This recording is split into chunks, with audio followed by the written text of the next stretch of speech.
Hello दोस्तों, कैसे हो? आई होप सब बढ़िया हो। तो हमने इतना पढ़ लिया, तो अब पढ़ेंगे हम हिमानी निर्मित स्थलाकृतियाँ। अध्ययन बिंदु कौन कौन से हैं?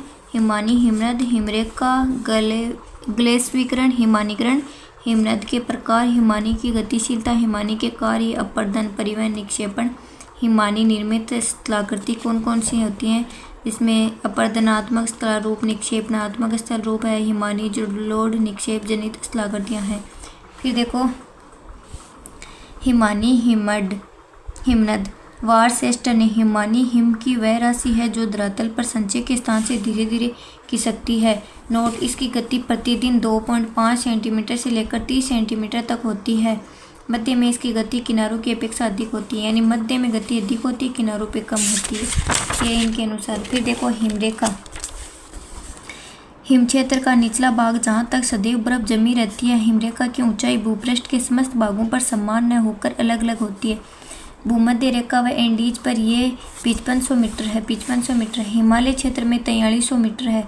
आल्प्स क्षेत्र में 3000 मीटर है पर हिमरेखा पाई जाती है। ध्रुवीय क्षेत्र पर तो ये समुद्र तट पर ही है। देखो आल्प्स पर 3000, हिमालय पर 4300 है। भूमध्य रेखा व एंडीज पर 5500 मीटर है हिमरेखा। फिर देखो ग्लेश्वीकरण या हिमानीकरण, अपरदन और निक्षेपण दोनों होते हैं ना, तो बोलते हैं। फिर हिमनद के प्रकार देख लो कितने हैं। तो आलमे ने आकृतिक वर्गीकरण के आधार पर 3 प्रकार बताए। तो महाद्वीपीय हिमनद, एक घाटी हिमनद या पर्वतीय हिमनद, एक गिरिपदीय हिमनद। फिर देखो रूप व आकार के आधार पर सामान्यतः हिमनद को 4 भागों में बांटा गया। टोपी, घाटी, पर्वतीय हिमनद, अल्पाइन हिमनद, गिरिपदीय हिमनद, महाद्वीपीय हिमनद। टोपी हिमनद, देखो पहाड़ी के शीर्ष भाग में हिमनद का जमाव होता है, इसे टोपी हिमनद। घाटी या पर्वतीय हिमनद, अल्पाइन हिमनद, इसमें यह है पर्वतीय घाटियों में हिमनद का जमाव। उदाहरण अल्पाइन क्षेत्र में सर्वप्रथम अध्ययन किया गया था, अल्पाइन क्षेत्र में। फिर है गिरिपदीय, इसमें पर्वतों के निचले भाग में हिमनद का जमाव। उदाहरण मेला स्पाइन लास्का क्षेत्र में। फिर है महाद्वीपीय हिमनद, महाद्वीपों का विस्तृत भाग पर हिमनद का जमाव था। फिर हिमानी की गतिशीलता, सर्वप्रथम बताया हुंगी ने हिमानी की गतिशीलता, बाद में आगाशीज ने पहली हुंगी फिर आगाशीज। फिर देखो हिमानी के कार्य, हिमानी के कार्य में आ जाएगा अपरदन, परिवहन और निक्षेप। अपरदन, परिवहन, निक्षेप, अपरदन, परिवहन, निक्षेप। फिर अपघर्षण, उत्पाटन, ये इम्पोर्टेंट है। उत्पाटन, हिमानी अपने मार्ग में आने वाली चट्टानों को उखाड़ देती है, इसे उत्पाटन कहते हैं। फिर है सन्निकर्षण, हिमानी के साथ प्रवाहित होते शिलाखंड फर्श पर रगड़कर खंडित होते। हिमानी निर्मित स्थलाकृतियाँ कौन कौन सी है? देखो, एक तो हिमानी अपरदन निर्मित स्थलाकृति होती है, एक हिमानी निक्षेप जनित स्थलाकृति, एक हिमानी जलोढ़ निक्षेप जनित स्थल रूप है। हिमानी अपरदन से कौन कौन सी होती हैं? यू आकार की घाटी, लटकती घाटी, सरक है, अरेत है, होरन है, नुनाटक है, श्रृंग है, पुंछ है, भेड़पीट चेल है, हिम सोपान है, फ्योर्ड है, रूठित पर्वत स्कंद है। तो हिमानी अपरदन से कौन कौन सी हो गई? यू आकार की घाटी, लटकती घाटी, सरक, अरेत, होर्न, नुनाटक, श्रृंग, पुंछ, भेड़पीट सेल, हिम सोपान, फ्योर्ड, रुंडित पर्वत श्रेणी। फिर देखो हिमानी निक्षेप से हिमोड ड्रमलिन, हिमोड ड्रमलिन, हिमोड ड्रमलिन। हिमानी जलोढ़ या निक्षेप जनित स्थल, एस्कर है, केम है, केटिल हमक है, आउटवॉश है, प्लेन है। एस्कर, केम, केटिल, हमक, आउटवॉश, प्लेन। तो ये आपको याद रखनी है। फिर देखो हिमानी के अपरदनात्मक स्थल, यू आकार की घाटी, तो ये देखो निर्माण अपघर्षण व उत्पाटन क्रिया द्वारा। तली सपाट व चौरस होती है, किनारे सीधे व खड़े ढाल वाले होते हैं। रिबन झील होती है, यू आकार की घाटी की तली में जल बनने से निर्मित होती है। उदाहरण देखो येमोसाइट घाटी कैलिफोर्निया यूएसए में, रेडियन घाटी इंग्लैंड में, लोटर ब्रुनियन घाटी स्विट्जरलैंड में। हिमनद नदी निर्मित घाटी में संशोधन कर यू आकार की घाटी बनती है। देखो वी तो नदी के द्वारा होते हैं, यू आकार की घाटी हिमानी से होती है। फिर देखो लटकती घाटी, प्रपाती घाटी, बहिर लंबी घाटी, निलंबी घाटी। यू आकार की मुख्य घाटी में जब उसकी सहायक घाटी जहाँ मिलती है वहाँ पर लटकती हुई प्रतीत होती है तो उसे लटकती घाटी कहा जाता है। फिर देखो सरक या हिम गवर, ब्रगशुंड सड़क के ऊपरी भाग में बना ग्रत। टोरन झील, सड़क की तली में जल बनने से निर्मित झील है। स्थिति, पर्वतों के शीर्ष भाग में निर्माण मुख्यतः अपघर्षण द्वारा निर्मित है। आकृति, कटोरा सदृश से आरामदायक कुर्सी, एक क्वेश्चन पूछा हुआ है आरामदायक कुर्सी वाला कि इसको सड़क कहा जाता है। अर्धवृत्ताकार, अर्धगोला, रंगमंच आकृति। फिर सड़क उत्पत्ति सिद्धांत, सूत्र है बजरंग गोमले हिम है। ब्रगशुंड सिद्धांत जॉनसन ने दिया था। रक्षणवादी सिद्धांत किसने? गारवुड ने दिया था। घूर्णन फिसलन सिद्धांत W.V. लेविस ने दिया था। हिम अपरदन सिद्धांत होप्स ने दिया था। फिर देखो सड़क के मुख्यतः 3 भाग होते हैं। शीर्ष दीवार या हैंडवॉल ये सड़क के बेसिन में ऊपर की ओर लंबवत होती है। बेसिन सड़क की तली होती है। चौकट्टा सड़क नीचे की ओर जहाँ समाप्त होता है वहाँ। उपनाम देखो बोना बंटी स्कैंडिनेविया से जर्मन कार कोरा स्कूटर लाया तो बोसाई ने सड़क के घर स्वीट वेलकम किया। मतलब सड़क है ना अलग अलग नामों जाने जा। बोटन नॉर्वे में कहाँ बोटन बोट देखो बोट नॉर्वे नाव नहीं तो बोट का नहीं है याद हो जिसी हो तो। कैंसिल बेंटोनेवेट जेंटल स्कैंडिनेविया। क्रेन कार जर्मनी की चुकी है। कोरी स्लेट पार्टी वेबिन अपा स्लेट बोला ना तो कोरी स्लेट। बोगोज साइबेरिया सड़क स्वीट सड़क CWM यह क्वेश्चन भी आया वेल्स में। फ्रांस में प्रीनीज पर्वत पर गेवर्नी का सड़क विश्व प्रसिद्ध है। फिर देखो अरेत या एरिड या सिरेटेड कटक इसे USA में कंकत कटक कहते हैं। सड़क के शीर्ष प्रतिगमन से निर्मित कंगी ये क्वेश्चन आया है। कंगी के आकार का कौन सा होता है? अरेत होता है। इसे सिरेटेड भी कहते हैं, इसे एरिड भी कहते हैं।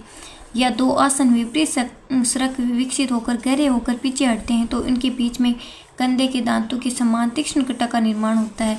हिमानी अपरदन द्वारा निर्मित तीव्र किनारों वाला कटक जो निकटवर्ती सड़कों के बीच विकसित होता है ये सड़क है। फिर कंगा सदृश तीक्ष्ण कटक उदाहरण होर्नली व फुरगेन कटक स्विट्जरलैंड में। कोल 2 निकटवर्ती आसन सड़कों के मिलने से निर्मित आर पार मार्ग को कहते हैं कोल। फिर देखो हॉर्न या ग्रीसरिंग क्या होता है? पहाड़ी के चारों ओर के सड़क के अपरदन से निर्मित सींग सदृश आकृति पिरामिड के आकार की नुकीली चोटी होती है। या पर्वत के विभिन्न ढालों पर समान ऊंचाई पर सड़क बनने से ग्रीसरिंग हॉर्न स्थलाकृति निर्मित होती है। उदाहरण मेटर हॉर्न आल्प्स पर्वत स्विट्जरलैंड में। हॉर्न ये इधर सड़क बन जाएंगी। नुनाटक हिम द्वीप क्या होता है? विस्तृत हिम क्षेत्रों के बीच ऊंचे उठे टीले जो चारों ओर से बर्फ से घिरे होते हैं तथा द्वीप सदृश दिखाई देते हैं। इसे नुनाटक या हिमद्वीप कहा जाता है। फिर देखो सुरंग या पुंछ क्रेग एंड टेल जब हिमानी मार्ग में बेसाल्ट ज्वालामुखी प्लग विद्यमान होता तो हिमानी अपरदन द्वारा सुरंग व पुंछ सदृश आकृति निर्मित होती है। देखो ये कोमल चट्टान है। फिर देखो हिमानी से निर्मित है भेड़पीठ सेल या मेज शिला रोस मोटा नाम डी शासन ने दिया। हिमानी मार्ग में विद्यमान कठोर चट्टानें अपघर्षण व उत्पाटन क्रिया द्वारा भेड़पीठ सदृश आकृति निर्मित हो जाती है तो इसे रोस मोटेन कहते हैं। और फिर देखो हिम सोपान ये सोपान की तरह है। हिम पेटरनोस्टर झील हिम सोपान की तले में जल भरने से निर्मित झील है। निर्माण जब हिमनद के मार्ग में कई सोपानाकार भ्रंश मिलते हैं तो अपघर्षण व उत्पाटन की क्रिया द्वारा हिम सोपान का निर्माण होता है। फिर देखो फ्योर्ड उच्च अक्षांशों में जलमग्न हिमानीकृत घाटियाँ उदाहरण नॉर्वे व अलास्का में। रुंडित पर्वत स्किंद ये फ्योर्ड सब हिमानी अपरदन से देखो। फिर देखो हिमानी निक्षेप से कौन कौन सी आकृति बनती है तो हिमोड या मोरेन हिमानी द्वारा निक्षेपित पदार्थ को हिमोड कहते हैं। हिमोड या मोरेन हिमानी द्वारा निक्षेपित पदार्थ को हिमोड कहते हैं। पदार्थ जमा होने के आधार पर हिमोड 4 प्रकार के होते हैं। एक तो अंतस्थ हिमोड, एक पार्श्विक, एक तलस्थ और एक मध्यस्थ। फिर हिमोड या मोरेन ये निक्षेप से निर्मित है। ड्रमलिन ये भी निक्षेप से ये क्वेश्चन आया हुआ है। उल्टी नौका अंडू की टोकरी ये सब आए हुए हैं। हिमानी द्वारा गोलास्म मृत्तिका निर्मित टीले जो उल्टी नौका अंडू की टोकरी सदृश दिखाई देते हैं। ये टीला विमुख ढाल मंद ढाल व चिकना होता है तथा सम्मुख ढाल होती है। हिमनद प्रवाह की दिशा खड़ा व खुरदरा होता है, तीव्र होता है। टील किसे कहते हैं? हिमानी निक्षेप निर्मित अवर्गीकृत पदार्थ होते हैं जैसे बड़े बड़े कंकड़ पत्थर गोलास्म मृत्तिका आदि, इनको टील कहते हैं। तो देखो हिमोड ड्रमलिन टील ये सब क्या है? हिमानी निक्षेप से। फिर हिमानी जलोढ़ निर्मित स्थलाकृतियाँ एस्कर हिमानी जलोढ़ से निर्मित लंबी संकरी सर्पिलाकार लहरदार खड़ी ढाल वाली कटक सदृश आकृति जो यातायात की दृष्टि से महत्वपूर्ण सड़क व रेल मार्ग निर्माण हेतु इसकी ऊंचाई औसतन 100 मीटर से हो सकती है। हिमानी जलोढ़ निक्षेप स्थलाकृतियों में एस्कर सबसे महत्वपूर्ण है। केम हिमानी जलोढ़ निक्षेप निर्मित टीलेनुमा आकृति जिसके ढाल खड़े होते हैं। इसका नामकरण सर्वप्रथम जेमेसी ने किया था। केम एस्कर और केम हिमानी जलोढ़ से। केटिल भी हिमानी जलोढ़ से। हिमानी जलोढ़ निक्षेप निर्मित मैदानों में हिम के बड़े बड़े टुकड़ों के पिघलने से बने गर्त कटोरी सदृश यानी केटिल कटोरी। फिर हमक किसे कहते हैं? केटिल में निर्मित छोटे छोटे टीले होते हैं ना, केटिल में निर्मित, इसे हमक कहते हैं। फिर आउटवॉश प्लेन हिमनदीय अवक्षेप मैदान, ड्रिफ्ट मैदान हिमनद का पिघला हुआ जल जब अंतःस्थ हिमोड को पार करके उसके सम्मुख मैदान बनाता है तो इसे आउटपोस्ट प्लेन या ड्रिफ्ट मैदान कहते हैं। आउटपोस्ट प्लेन हिमानी निसरत निकलती हुई जलधारा के निक्षेपण का परिणाम है। यह आउटपोस्ट प्लेन हो गया, ये हिमानी जलोढ़ अंतस्थ हिमोड निर्मित होगी। फिर अन्य तथ्य देखो, प्लीस्टोसीन हिमकाल के दौरान हिम चादर के 4 क्रमिक प्रसार पेंग व ब्रुकनर के अनुसार है। तो यूरोप में तो जैसे हिमयुग, देखो ये आपको याद रहे नहीं रहे, ABCD में आपको GMRV याद है ना, तो इस गुमरी भी याद कर लो, गुंज मिडल री सुरंग मुझी। और ये NKEV याद कर लो, NKEV उत्तरी अमेरिका में NKV नेब्रास्का कनसास इलिनॉइस विस्कॉन्सिन। 4 हिमकाल 4 अंतर हिमकाल कालों द्वारा अलग किए गए। तो आया सागई आ का अपटोनियन यारमाउथ संगमन पोस्ट हिमकाल। एल अगासिस का विचार था कि एक हिमयुग जिसके दौरान उत्तरी यूरोप का अधिकांश हिस्सा हिमाच्छादित था। फिर है परी हिमानी, शाब्दिक अर्थ है हिमानी के आसपास परी हिमानी क्षेत्र में अपक्षय का महत्व सार्वधिक होता है। देखो इसमें परी हिमानी से कौन से गिरिका है, पल्सा है, पिग्गो है, थर्मोकास्ट है, पेटेंट भूतल है, ब्लॉक फिल्स है, प्रस्तर सरिता, सेल सरिता है। फिर ये हिमानी निर्मित होगी। अब देखो पवन निर्मित स्थलाकृतियाँ, तो इसमें ये सारे पढ़ेंगे हम कि अपर्दन से, निक्षेपण से, मरुस्थलीय क्षेत्रों के जल निर्मित से, सामान्य परिचय, आधारतल के बिना समतलन संबंधित पवन से, धरातल पर मिलने वाली स्थलाकृतियों में वायु द्वारा निर्मित स्थलाकृतियों का क्षेत्र सार्वधिक स्थित है। पवन अपना कार्य मुख्य रूप से शुष्क व अशुष्क क्षेत्रों में संपादित करते हैं। पर पवन के कार्य देखो, अपर्दन है, परिवहन है, निक्षेप है, फिर अपघर्षण, सन्निघर्षण, अपवान, डिप्लेशन बोलते हैं अपवान को। फिर पवन द्वारा अपर्दन मुख्यतः यांत्रिक या भौतिक रूप से होता है। पवन द्वारा अपर्दन मुख्यतः यांत्रिक और भौतिक रूप से होता है। नोट टेप्फोनी, उष्ण शुष्क भागों में सिलिका में चट्टानों में रासायनिक अपक्षय द्वारा निर्मित कंदरायुक्त स्थल रूप। पवन अपर्दन को नियंत्रित करने वाले कारक, पवन का वेग, धूल व रेत कणों की मात्रा, 6 फीट की ऊंचाई तक यदि पाई जाती, सेल संरचना, जलवायु, वनस्पति आवरण। पवन निर्मित स्थलाकृतियाँ, पवन अपर्दनात्मक स्थलाकृतियाँ, पवन निक्षेपणात्मक स्थलाकृतियाँ मरुस्थलीय क्षेत्रों द्वारा निर्मित जल होते हैं। तो अपर्दन में देखो कौन कौन से आते हैं, अपवान बेसिन, इंसेलब्रग, छत्रकशिला, भूस्तंभ, टेबल, पिट्टिका, जूगेन, यार्डंग, ड्राइकांटर, वेंटिफेंट, जालीदार, शिला, खिड़की, मेहराब, मेसा बुट्टी। अब यह आपको सब याद रखने हैं। निक्षेपण से बालू का स्तूप है, लोहे से उर्मिकाएँ हैं, बालू का प्रवाह, बालू का कगार है।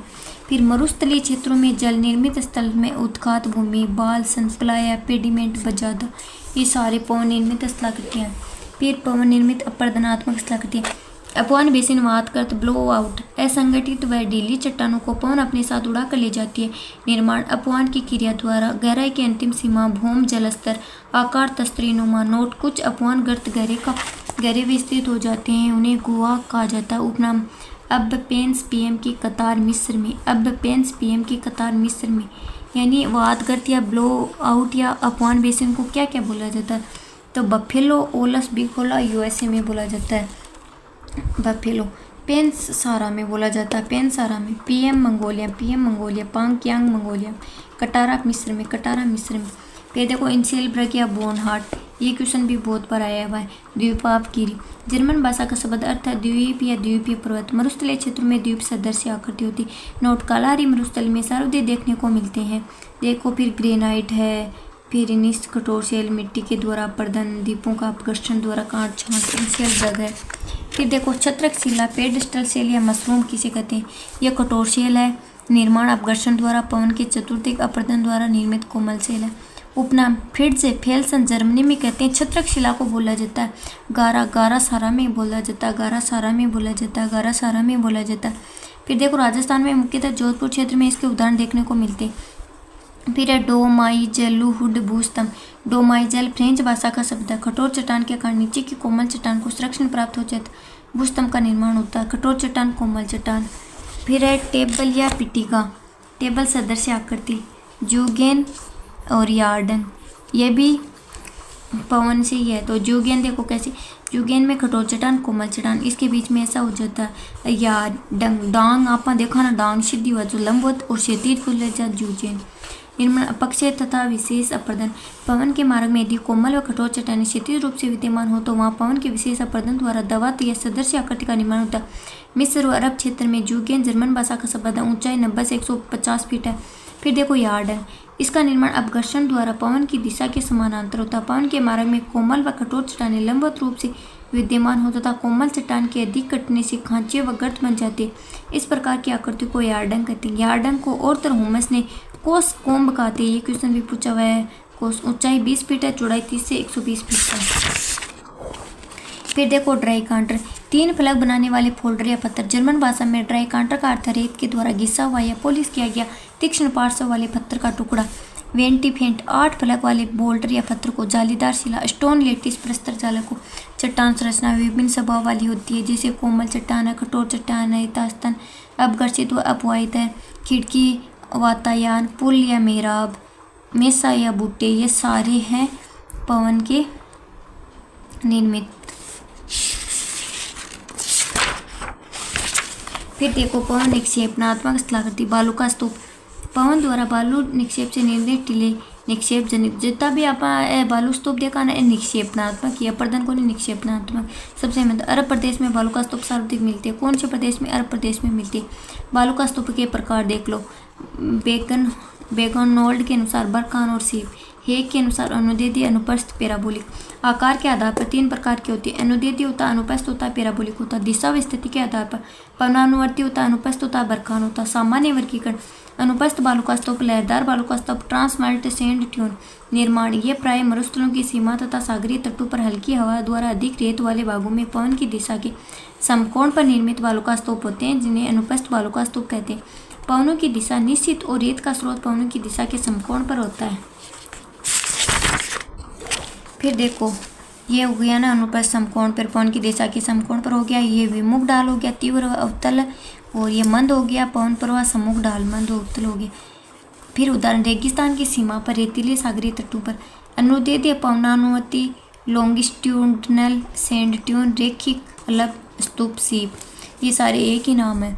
जब रेत की आपूर्ति कम तथा पवनों की दिशा स्थिर हो, गति तीव्र हो, तो पवनों की दिशा के समानांतर निर्मित बालू का स्तूप को अनुदैर्ध्य बालू का स्तूप कहते हैं। सारा मरुस्थल में बहुतायत से मिलते। धार के मरुस्थल में प्रधानता अनुदैर्ध्य बालू का स्तूप पाए जाते हैं, तो ये देख लो। फिर है सीप। सीप यानी वायु की दिशा के दाहिने कोणों पर बनी लंबी कटकों के रूप में निर्मित बालू की टीली। सीप बालू टीली की केवल एक ही भुजा सींग होती है।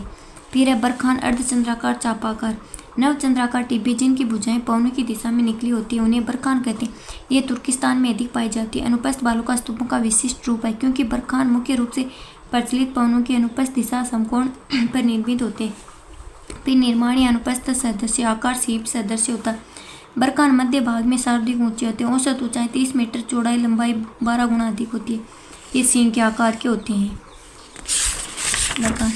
फिर है करवा या घासी, बालू का स्तूपों के मध्य रेत मुक्त युक्त नहीं मुक्त मार्ग, 2 बालू का स्तूपों के बीच आने जाने का मार्ग को करवा घासी कहते हैं। फिर पैराबोलिक, बरखान से विपरीत दिशा के अनुसार बना बालू का स्तूप को कहते हैं। फिर नेब का, झाड़ियों के पीछे निर्मित बालू का स्तूप। लूनेट, लघुगर्तों के पीछे निर्मित बालू का स्तूप। हेलबूत, मोटी रेत से निर्मित बालू का स्तूप। दीर्घ आकार, सपाट शीर्ष व अग्रांतों के बगैर। द्रास, वृद्ध हेलबुतों को द्रास कहते हैं। फिर देखो लोएस का जमाव रेगिस्तान से दूरस्थ भागों में पवन द्वारा उड़ाई गई धूलकणों के निक्षेप के जमाव से होता है। लोएस को सर्वप्रथम अध्ययन रिच थोपेन द्वारा उत्तर पश्चिमी चीन में किया गया था। फ्रांस के एल्सस प्रांत के लोएस ग्राम के आधार पर। रंग पीला, निर्माण सिल्ट, क्ले, सूक्ष्म रेत के कणों द्वारा। खनिज क्वार्टज, फेल्सपार, अब्रक। लोएस की विशेषता देखो, ये एक जर्मन शब्द है जो राइन घाटी के बारीक दानेदार मिट्टी के लिए उपयोग किया जाता है। लोएस सिंचाई वाले क्षेत्र में बहुत उपजाऊ मिट्टी है। लोएस का सबसे बड़ा जमाव हांगो घाटी या उत्तर पश्चिम चीन में पाया जाता है। लोएस मिसिसिपी घाटी, पेटागोनिया व न्यूजीलैंड में भी पाई जाती है। इसकी मिट्टी का उपयोग ईंट व सड़क बनाने में किया जाता है। ये लोएस हो गया। हिमनदीय लोएस, अंतर हिमनदीय युगों, 2 युगों का बीच का समय हिमानिकट निक्षेपों से पवन द्वारा अपवाहित कर जमा। लिमन फ्रांस व बेल्जियम में कहते हैं। एबोर्ड यूएसए में कहते हैं। उर्मिकाएँ, मरु प्रदेशों में लहरदार उभार होते हैं, इन्हें उर्मिकाएँ कहते हैं। बालू का प्रवाह, बालू की लंबाकार गतिशील श्रेणी। बालू का ककर, बालू की लंबाकार व चौड़ी शिखर वाली श्रेणी को कहते हैं। फिर देखो मरुस्थलीय क्षेत्र में जल निर्मित स्थलरूप, उत्खात भूमि, बेडलैंड। मरुस्थलीय क्षेत्र में आकस्मिक वर्षा होने से अवनालिकाएं बनने के कारण धरातल उबड़ खाबड़ हो जाता है, तो उसे उत्खात भूमि कहते हैं। उदाहरणतः ब्राइस नेशनल पार्क यूएसए में। बालसन, पर्वतों से घिरी हुई बेसिन होती है बालसन। फिर देखो ये बजादा, निक्षेप, लय, पेडिमेंट, अपरदन। पलाय की कहते हैं। शुष्क व अर्धशुष्क क्षेत्रों में अंतर पर्वतीय द्रोणियों के केंद्र की तरफ होने वाले निक्षेपण के प्रक्रम के द्वारा विकसित भू आकृति को पलाया कहते हैं। फिर देखो, बालसन की तली में नमक व सिल्ट निक्षेप से बनी समतल उच्च भूमि को पलाया कहते हैं। उपनाम खबारी व ममलाहा अरब क्षेत्र सट सारा में। सेलिनास पलाया में अगर नमक की मात्रा अधिक हो जाए तो उसे सेलिनस कहते हैं। पेडिमेंट पर्वतीय अग्रपाद व बजादा के मध्य अपरदन निर्मित स्थलाकृति। पेडिमेंट निर्माण के सिद्धांत, ये क्वेश्चन आए हैं। पर्वताग्रह निवर्तन, पीछे हटना सिद्धांत लोसन ने। चादरी अपरदन मैगी का। पार्श्विक अपरदन गिलबर्ट का। पार्श्विक समतलन सिद्धांत दराउ का। पार्श्विक अपरदन जॉनसन का। सहायक पेग ब्लैक मेंडर का पेग मारा तो जॉनसन के समतल धारा चलेगी। मिस्र सिद्धांत ब्रायन डेविस शार्प किंग फिशरिज को। पेडिमेंट अपरदन चक्र जेसी पुंको है। बजादा शुष्क प्रदेशों में गिरिपदीय क्षेत्रों में पेडिमेंट के आगे पलाया हुआ पेडिमेंट के मध्य नदियों के निक्षेपण से कंकड़ पत्थरों के जमाव वाले जलोढ़ पंखों व जलोढ़ शंकुओं क्षेत्रों को बजादा कहा जाता है। तो ये है पूरा। अब ये कल पढ़ेंगे जो नए जुड़े ना कास्ट निर्मित स्थलाकृतियों वाला। तो ये आपको वीडियो कैसा लगे और कमेंट करके जाना। धन्यवाद।